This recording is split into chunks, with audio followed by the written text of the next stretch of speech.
Gadewch i ni weddio.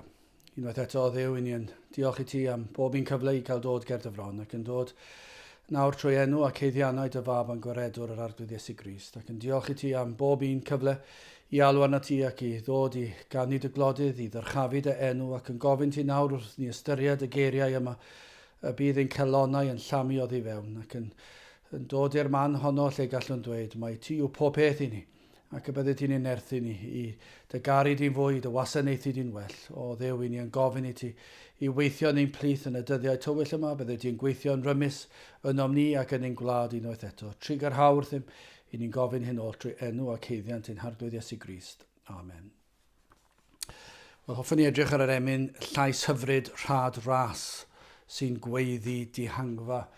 Ac unwaith eto, cyn i ni ddarllen y bennill gyntaf yn meddwl am efallai un sydd yn llwythog yn flinderog yn teimlo y pwysau euogrwydd pechod.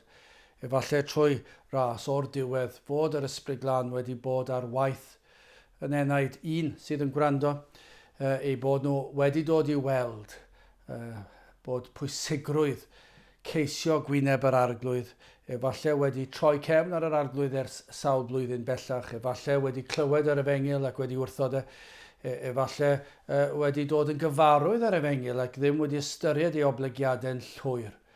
Ac efallai nawr o'r diwedd trwy ras bod yr ysbryd glân wedi agor y llygaid yr enaid i weld eich euogrwydd. Ac hefyd efallai bod yna rhai yn y cyflwr lle mae'r bwlch yr argyhoeddiad yma'r cyfnod yna cyn dod yn Gristion, mae'n gallu bod yn anodd iawn yn diwe, yn gyfnod i chi ddim yn gwybod pa le i droi, yn teimlo'r euogrwydd yma'n ofnadw, ddim yn siŵr beth i wneud am eich pechod, wedi trio gwella, wedi methu, ac mae'n cynyddu ac yn parhau. Ac yna i chi'n clywed pennill fel hon. Llais hyfryd, rhad ras sy'n gweiddi dihangfa.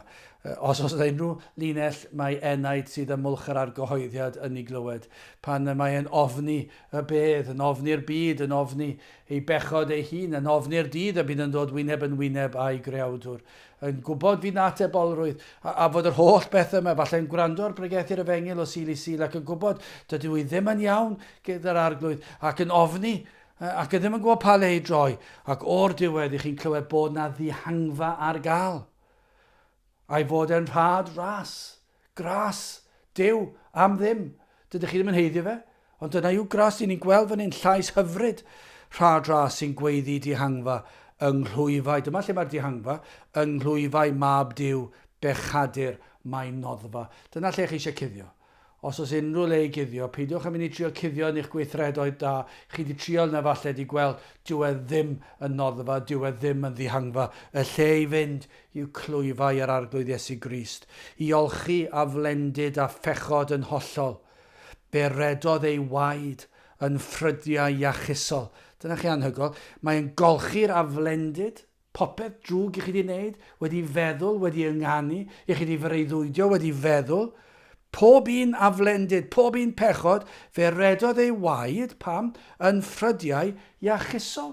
Mae yna iechyd i'w gael yn cael eich golchi yng ngwaed yr arglwydd Iesu Grist. Dim syndod bod yr ymunydd yn dweud, Haleluia i'r oen, bwrcasodd ein pardwn. Nôl croesi o'r ddonen, drachefn ni a'i molwn. Dyna beth mae'n dweud. Mae'n canu Haleluia nawr am yr arglwydd Iesu Grist, oen Duw, sydd wedi talu am ein rhyddid, am ein pardwn. Mae e wedi trefnu bod ma ddeiant, bod na ddihangfa, bod archubiaeth. Yn Iesu Grist mae cael yr heddwch yna. A dyma fe fydd pwnc y gan ar ôl ni groesi'r Iorddonen. Nôl croesi Iorddonen, drachefn ni a'i molwn. Mae'n mynd ymlaen, mae'n disgrifio fe to yn fanwl ar angau ac uffern, cadd lawn fuddigoliaeth. Dyw buddigoliaeth Iesu Grist ddim yn un dros dro, dyw e ddim yn un byr, dyw e ddim yn un sydd yn fach ei olwg, mae'n anferthol. Mae'n gorchuddio'r cyfan, mae'n llawn fuddigoliaeth. Does dim methiant mewn unrhyw faes. Does dim byd mae Satan yn gallu gwneud i ddod ag enaid nôl i'w deyrnas e. Unwaith mae enaid yn cael ei achub, mae'n cael ei achub am dragwyddoldeb. Hyd yn oed pan mae Cristion yn gwrthgilio, mae dal yn Cristion. Ac wrth gwrs, dydyn ni ddim eisiau defnyddio hwnna fel esgus i bechu, fydd Cristion ddim am wneud hynny. Ond beth sy'n am i'r Cristion i wybod, mae'n fuddugoliaeth llawn. Mae'n achub enaid o golledigaeth tragweddol am byth, a'r angau ac uffern cath lawn fuddugoliaeth, ysbeiliodd holl allu'r tywyllwch ar unwaith. Mae wedi concro nhw gyd. Holl filwyr y groes cant ynddo dangnefedd, fe'i harwain hwy'n sicr i berffaith o'r foledd. Dyma'r celondid. Bod e'n ddi arno ni nawr yn ein gwlad ni, bod yr efengil yn ymddangos yn wan. Beth ni'n cael gwybod yw hyn, mae'r fuddugoliaeth wedi ennill. Y mae e wedi talu'r pris. Ac holl filwyr y groes cant ynddo dangnefedd, fe'i harwain hwy'n sicr i berffaith o'r foledd. Fe cawn cyrraedd pen y daith, does dim cwestiwn am hynny.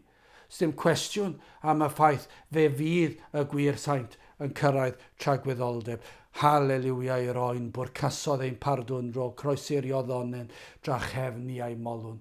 Dyna i chi orfoledd. Ac mae'r fel bethau'r gitgan yna yn cario ymlaen, yn parhau yn y drydydd pennill, pan fyddwn ni yn cael treulio tragwyddoldeb, yn canu clodydd yr arglwydd. Mae'n rwystredig ar y funud o'n diwedd, lle ni ddim yn gallu cyd ganu ar y funud. Methu bod yn y capeli gyda'n gilydd ac yn canu'r emynau, ond dyna chi ddydd pan byddwn ni'n gallu bod yn y nefoedd, yn gallu canu glodydd e.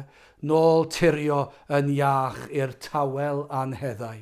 Ni aseiniwn ei glod ar eiraid delynau. Dyna chi olygfa fydd hwnna. Pan fydd ffydd yn diflannu ac fydd yn troi'n olwg ac yn weld yr arglwydd wyneb yn wyneb. Ac yna fe gawn ni ganu glodydd e. Nôl tirio yn iach, yn ddiogel, yn saff. I'r tawel anheddau, ni aseiniwn ei glod ar eiraid delynau. Trwy'r nefol ardaloedd ni a'i molwn byth bythol, wrth rodio ar lenydd yr afon dragwyddol. Dyna chi le. Dyna chi gynulliad o bobl, y saint yn canu clodydd yr arglwydd yn y nefoedd. Haleluia i'r oen, bwrcasodd ein pardwn, nôl croesi i'r ddonen, dra chefn ni a'i molwn.